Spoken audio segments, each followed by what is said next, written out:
3, 2, 1, go.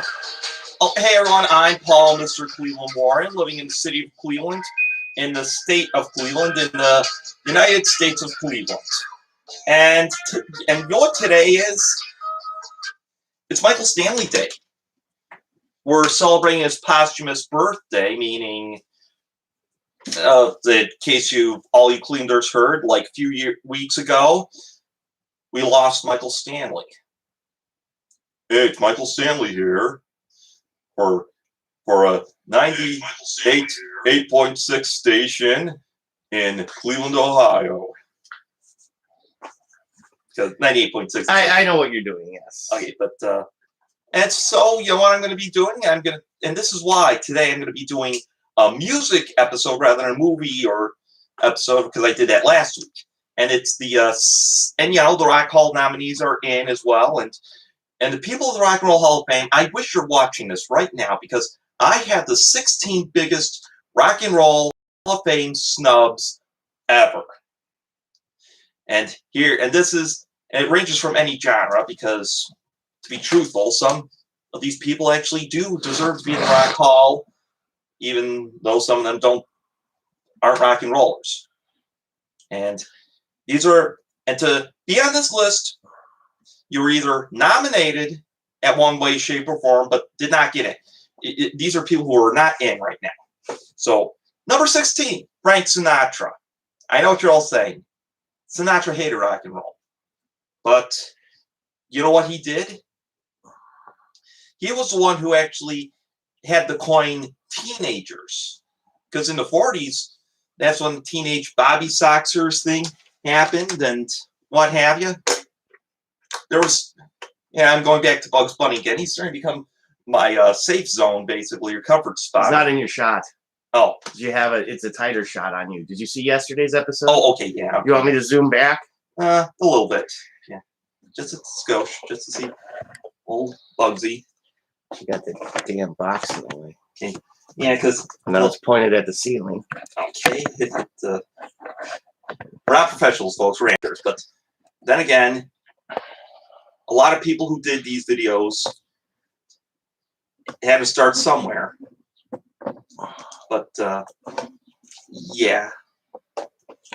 Okay. And, like I'm pointing to Bugs Bunny, he's starting to become one of my safety zone things. But, there was a Red Riding Hood cartoon, and she's like a Bobby Sox. Although technically we are professionals. We've been paid to do stuff like this before. Okay. We actually did a wedding. Okay. This is semi-pro. Yeah, that's probably the best way of putting it. But, yeah. But but during World War II, there was the word teenager was basically coined, and we actually knew somebody who was a teenager during the World Big Band era. She was a secretary at our former church, and during the 40s, she was a teenager. So your point being is that Frank Sinatra did have early influence on early rock and roll, as well as non-performer, because he formed Reprise Records. Yeah. And he wanted to have a range of openness and creativity before it got bought, before he sold it to Warner. But it's taking you 4 minutes just to do one guy. Okay. So yeah. So, yeah, Sinatra should be in there as an early influence as well as a non-performer. Number 15, the Carpenters. I know what you're saying. They're not rock and roll. But hear me out. They were the first band, or one of the first few bands, who actually coined soft rock. They were the predecessors to soft rock music that you'd hear by the late 70s through the 80s and 90s. And if some of those bands have got a name, why not the band that originated the sound? Yes. And also, Goodbye to Love. And you'll be interesting if that was on Guitar Hero, even if you have it as a customized song. You have all these hard rock songs, Freebird, Stairway, Smoke on the Water, Purple Haze, and then Goodbye to Love by the Carpenters. And I think we'll probably be saying that at the end of the Cleveland Cats season. Oh, Kevin Love. All right, yeah. Goodbye. Well, we always did at one point. 14, Slade. If it wasn't for Slade, we would not have Kiss. Gene Simmons was very influenced by them. And that was our mom's favorite. A lot of early metal, and yeah, it was one of Mom's favorite bands. And you hear the Quiet Riot version. It's okay, but The Slade version's more fun. right. That whole album's fun. They have Come Out, Feel the Noise. Goodbye to Jane. Mm-hmm.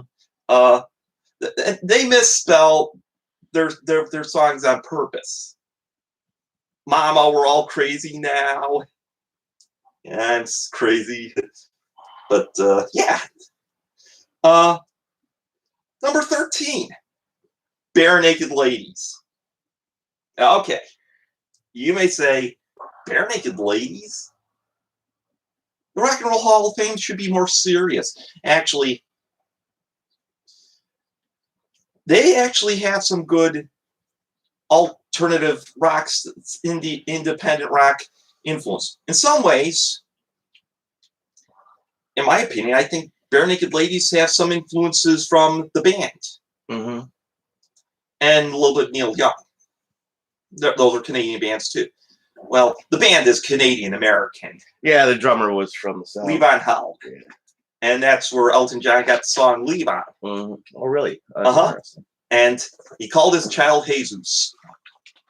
Now, that's from the song. I like to call it Jesus because, you know. Yeah, I know. I get it. I'm going to wash up real quick. Okay, good. Okay, number 12, Devo. We are Devo. Because in the early 80s, I'm going to get rid of this box down here. There was this sound called the Akron sound. And Akron, the rubber capital, and where LeBron James is, as well as other things like Wingfoot Lake. I like to go back there, and a certain evangelical. So, yeah, but are the Pretenders in Rock Hall? I think so. Either that or they're nominated this year. Okay, yeah. And so why not Devo? They're part of that whole Akron sound. And the keyboard player, he did a lot of scores for a lot of stuff. Like TV shows and movies. Yes, one of them was actually Rugrats, and there's a episode where like the Pickles, they came from Akron to Southern California. I really think that was kind of a nod to the Devo keyboard player because he was an Akronite. Yep. Okay, number 11, Garth Brooks. I know, country, but the thing is, he was that guy who made modern country very popular. And he did great at it. And unfortunately, he had that alias Chris Gaines. I almost mentioned a friend with. Every time I think of it, I think of Sean Gaines too. Yeah, but but maybe we could. But yeah, that's something else. 13. So yeah, all I can say is that Garth Brooks deserves to be in the Rock Hall because of the whole country rock. And you already have Linda Ronstadt, and she was kind of the predecessor towards that country rock as well. They already have her on there. And I could mention the Monkees, but because, Mike Nesmith wrote a song that, different drum. And, but, you know what? Number 9, I know I have somebody else, but I'm going to mention Michael Nesmith. Not because of him being in the Monkees, but from what I heard, he actually did a show that was a predecessor to MTV. That's what I heard. And, I want my MTV. But the thing is, Michael Nesmith actually did a song and he also did a song called Joanne. But it makes me think of somebody else named Joanne. But yeah, I hope you're all enjoying this episode, as well as me doing this episode, because I really love doing these shows. Because pretty soon, sorry about that, but pretty soon we will have other shows, not just the Warner Brothers Sports Show, which we may probably return like after Easter, if that's okay. But we also have the Odd, the Bland and Spicy coming soon, and pretty soon we'll probably have the Craptastic movie show called. Starting off with the Craptastic Shorts. Sounds disgusting, but and probably the Tap. So click that like, as well also TV Caesar, which I mention as TV Caesar TV shows. So click on that like button, subscribe to us, and get notified. Oh, by the way, beware of the man cowbell. Okay, number 8, Suzi Quatro. I hear she's a bass player, but yeah, she has a lot of great songs. One of them's 48 Crash. Well, I don't know whatever happened to the other 47, but yeah. Number 7, the Spinners, or the Detroit Spinners. Yeah, they had a long name, but at least they did it better than the Dixie Chicks or Lady Antebellum. They did it for dumb purposes, the whole cancel culture. Bruce Springsteen.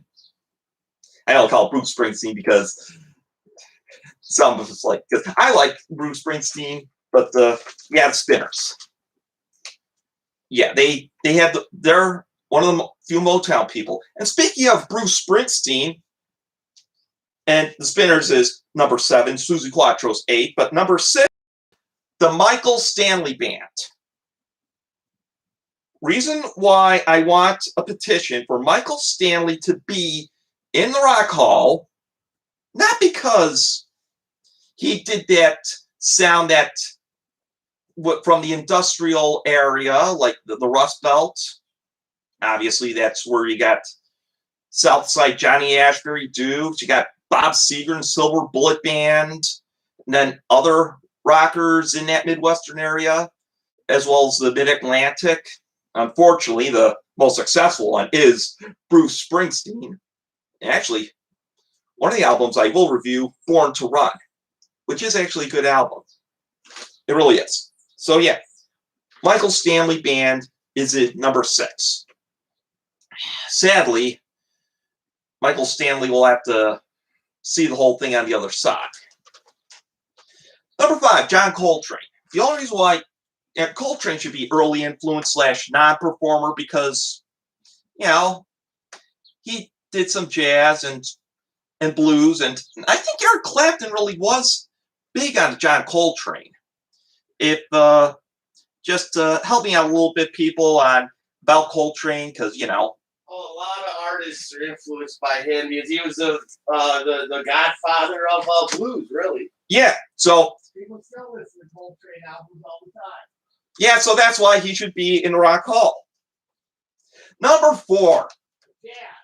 Yeah, jazz, blues, and yeah. So number 4, Nilsson, or you want to say his full name, Harry Nilsson. Everybody's still talking about it. Oh, that's a song he made famous. I can't hear a word they're saying. Right. But yeah, Nilsson did a lot of great songwriting.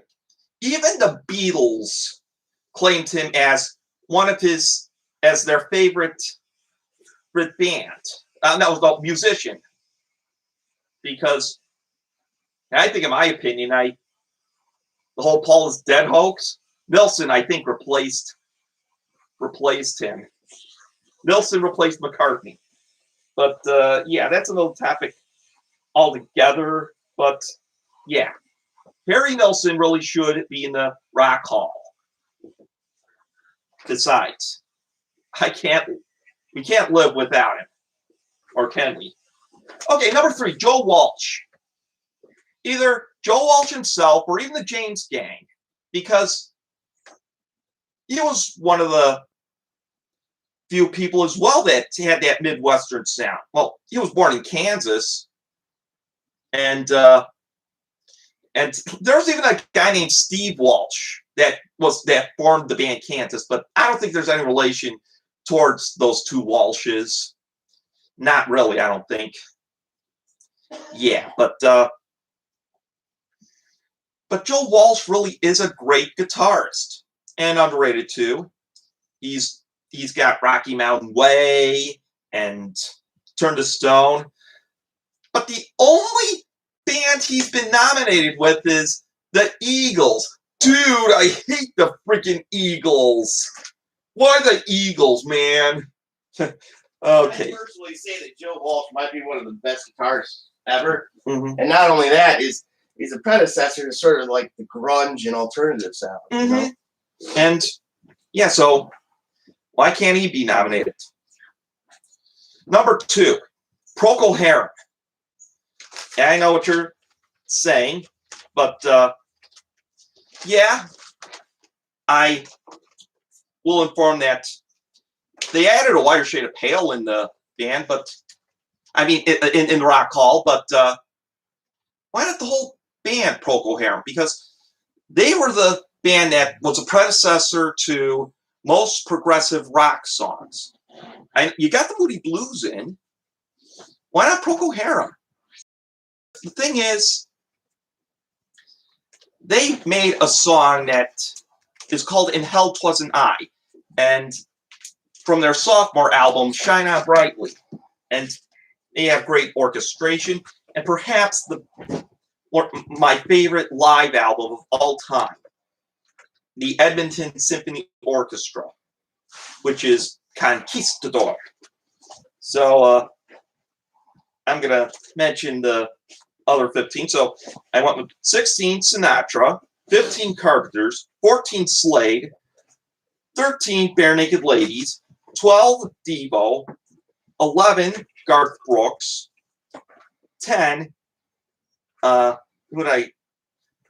Monkees, or mostly You have Michael Naismith Michael Naismith as a writer and yeah producer and all other stuff that he did as well. I think I skipped a number, but no, 10 and 9 were the women, or 10 was that one woman, Susie Q, or something. No, I did skip a number. So number 10, I forgot to mention one. I'm sorry. Who?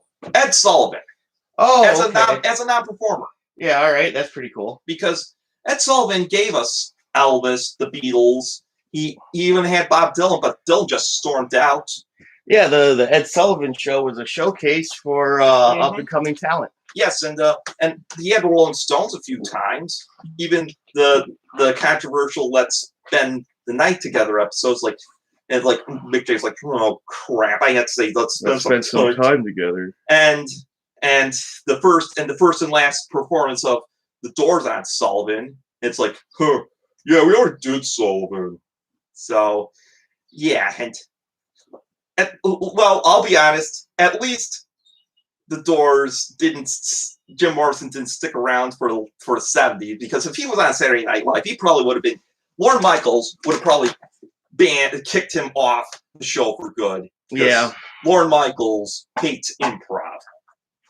But the thing is about Sullivan, he actually wanted Jimi Hendrix on there. Like, Hendrix with the orchestra and acrobats. Yeah. But Hendrix liked it. Sullivan liked it. Nobody else did.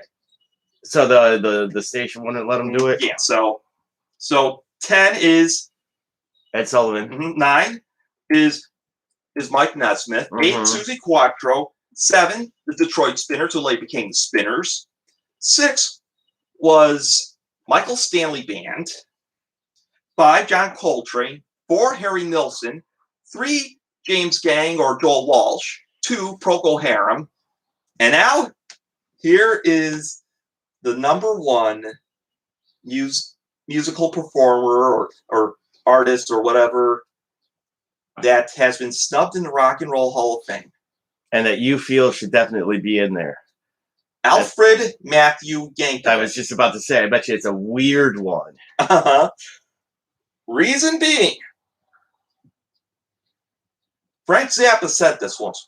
Yeah, comedy is allowed in rock music. I don't see why not. And cigarettes are food, and I drink, this black liquid stuff. That's my drugs of choice. Right. Yeah. That's you mashed together a bunch of Frank Zappa's misquotes there, but okay. Well, So, but Weird Al Yankovic then. Yes, Weird Al that's, Yankovic, and 'cause- it's because he's because he brought in some humor in the rock and roll industry. Well, there was some in there, but he has been. he's the guy who does it the best, Uh-huh. and not just parody, but also his originals. Yes. And many rock musicians respect him. One of them is Paul McCartney, actually. Mm-hmm. And Weird Al almost wanted to do a parody of Live and Let Die, but Paul's like, no, because his concerns towards. Well, because the title of the song was going to be Chicken Pot Pie, But and Paul McCartney asked if he changed it to tofu or something. yeah, because of his concerns. Because he's a vegetarian. But Weird Al's a vegetarian too. Yeah, I know. That's the weird thing about it. So, yeah, but a lot of, and he actually spans for 40 years. It even started with My Bologna in 79. Yeah, I was going to say, so technically 5 decades now, Weird Al Yankovic Right. has been making music. And it's also one of the things that, and humor should be in the Rock Hall. And like his most serious song, in my opinion, was actually One More Minute. Even though it was kind of, was very sadistic because, about, I'd rather. Still a breakup song and all of that stuff. He writes good, humorous, dark breakup songs. Yes. Even it's got a slightly serious tone, but, I'd rather, clean all the bathrooms in Grand Central Station with my tongue than spend 1 more minute with you. It's very clever. So, yeah, I will. That's why. And because he spans genres too. I mean, that's technically a doo-wop song. Yes, it was like a spoof of "Are You Lonesome Tonight" by Elvis, basically. And like he's done that many times with songs like in the style of AC/DC, with Young, Dumb, and Ugly. Good satirical kind of commentary by using, and oftentimes he does bands that he likes. And I would like this is one parody I wish Weird Al would make, even though he was rejected by Prince one too many times. When Pigs Fly instead of When Doves Cry, because it'd be like his scenario when Prince kept rejecting him. And I think that you'll get to do a Prince song when pigs fly. Yes. That'd be the ironic thing of it. Yes. And I think this has been the fifth anniversary of Prince's death. So, yeah. But to do it more as an homage at this point, if the estate would allow it. But that's never going to happen. Yeah. It'll happen when the Cleveland Baseball Maybe when Club, pigs fly. Right. Yeah. Or when the Cleveland Baseball Club wins the World Series. Yeah, I got it. You're so against sports. Well, not really, but that's it for our episode. And stay tuned on Easter weekend. We have a special Top 16 episode called, we're going to go with the March Madness thing. That's technically a top 64 then, right? Right. Oh, that's going to be long. But it's going to be cartoon characters who get the shaft. That means in the short ended. Cartoon characters who cannot cope in a real world, like they probably get arrested or something. Cartoon characters who get little to no love. And the most bizarre one, cartoon characters who have appeared in the book, but unfortunately Bugs Bunny cannot be part of it because he's already nude, with the exception of his gloves. So, but yeah, and, we'll have another episode. I don't know what the next one will be. So let's see. I'll have to. So stay tuned for the next episode of Top 16. It's going to be interesting. I'm Paul, Mr. Cleveland Warren. living in the city of Cleveland, in the state of Cleveland, in the United States of Cleveland.